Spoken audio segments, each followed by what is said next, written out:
冲动、过度活跃、注意力涣散、易受伤，这些都是与注意缺陷多动障碍相关的标签。这是一种神经发育障碍，一般在儿童时期会被诊断出来，通常会持续到成年。患有多动症的人很有可能面临家庭、恋情、教育、就业等问题。这支影片，我们将探讨未确诊的多动症如何导致创伤，容易发生事故。许多患有多动症的人很容易出小状况，撞到东西、掉东西，以及整体看上去笨拙。对患有多动症的小伙伴，这都是常态。注意力不集中是常见症状，坚持一项任务很容易分心，很常见，这可能会带来倒霉的结果。事实上，多动症患者报告了更多的事故和受伤。根据阿贝尔、约翰逊、阿德勒和斯温德尔的研究，在查看未确诊和未经治疗患者记录时，该数字甚至更高。同一项研究还表明，由于这些事故，多动症患者心理创伤增强高于普通大众。虽然有些事故回想起来是无害且有趣的，但在其他情况下，这些影响是巨大的，有时能改变生活。药物滥用倾向，知道吗？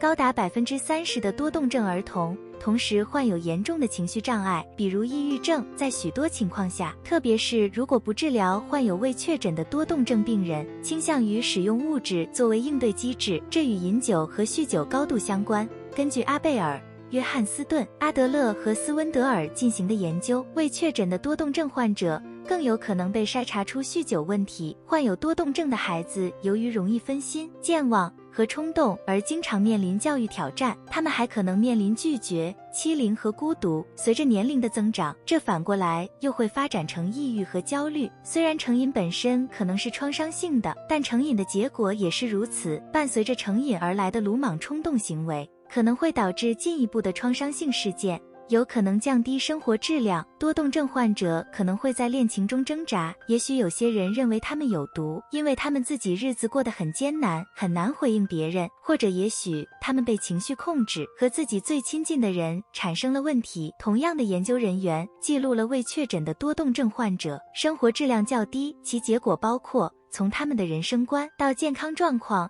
到发挥功能的能力。患有多动症的年轻人经常出问题，不仅在学校，而且在家。未确诊时，他们的父母或照顾他们的人可能会对孩子的典型行为感到绝望和沮丧。当他们成长为青少年，可能会经历扭曲的自我意识，并发展出鲁莽行为。患有未确诊多动症的成年人比没有这种病的人更有可能分居、离婚或再婚。长期受拒绝、忽视和分离的经历会导致心理和恋情创伤。高失业率和低工资，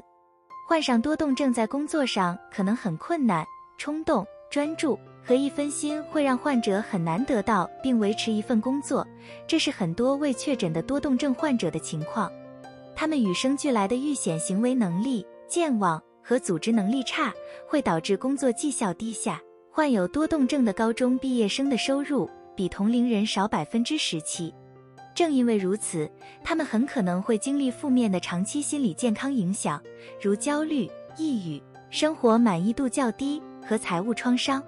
这是由于患者无法在财务上养活自己，也无法支持一个围绕经济运行而建立的社会，这给不同的人增加了极端相同的压力。低自尊，多动症患者会觉得没人理解自己，患者很容易嫉妒别人，因为他们似乎拥有别人没有的东西。患者往往自尊心会随着时间的推移而降低，开始可能只是想要正常的生活，很快就意识到自己的无意识行为会给人际关系和目标带来麻烦，可能会一直感到心烦意乱，认为一切都是自己的错，可能会认为自己是个没希望的人，会采取鲁莽和有害的行为，用更不可能的创伤原因来对抗创伤。多动症会使人体机能变得极其困难，增加患者经历某种类型创伤的可能性，尤其是当多动症被忽视的时候。幸运的是，多动症有可能通过治疗找到适用的解决方案。有很多患有多动症的人都非常成功，他们学会了利用自己的独特性。